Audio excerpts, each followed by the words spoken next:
तीसरा अध्याय कर्मयोग। दूसरे अध्याय में भगवान श्री कृष्ण ने श्लोक 11 से श्लोक 30 तक आत्मतत्व समझाकर सांख्य योग का प्रतिपादन किया।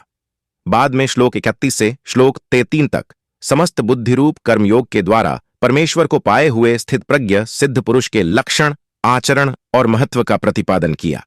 इसमें कर्मयोग की महिमा बताते हुए भगवान ने 47 तथा 48वें श्लोक में कर्मयोग का स्वरूप बताकर अर्जुन को कर्म करने को कहा।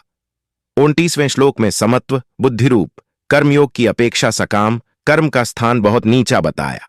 50वें श्लोक में समत्व बुद्धियुक्त पुरुष की प्रशंसा करके अर्जुन को कर्मयोग में जुड़ जाने के लिए कहा और 51वें श्लोक में बताया कि समत्व बुद्धियुक्त ज्ञानी पुरुष को परम पद की प्राप्ति होती है।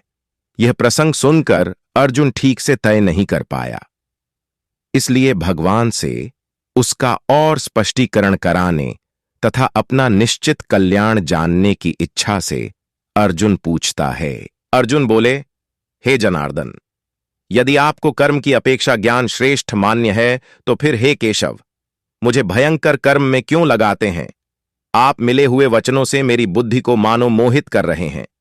इसलिए उस एक बात को निश्चित करके कहिए जिससे मैं कल्याण को प्राप्त हो जाऊं। श्री भगवान बोले, हे निष्पाप, इस लोक में 2 प्रकार की निष्ठा मेरे द्वारा पहले कही गई है। उनमें से सांख्य योगियों की निष्ठा तो ज्ञान योग से और योगियों की निष्ठा कर्म योग से होती है।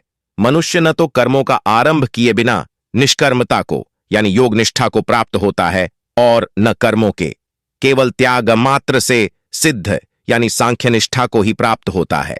निसंदेह कोई भी मनुष्य किसी काल में क्षण मात्र भी बिना कर्म किए नहीं रहता, क्योंकि सारा मनुष्य समुदाय प्रकृति जनित गुणों द्वारा परवश हुआ कर्म करने के लिए बाध्य किया जाता है। जो मूढ़ बुद्धि मनुष्य समस्त इंद्रियों को हठपूर्वक ऊपर से रोककर मन से उन इंद्रियों के विषयों का चिंतन करता रहता है, वह मिथ्याचारी अर्थात दंभी कहा जाता है। किंतु हे अर्जुन, जो पुरुष मन से इंद्रियों को वश में करके अनासक्त हुआ समस्त इंद्रियों द्वारा कर्मयोग का आचरण करता है, वही श्रेष्ठ है।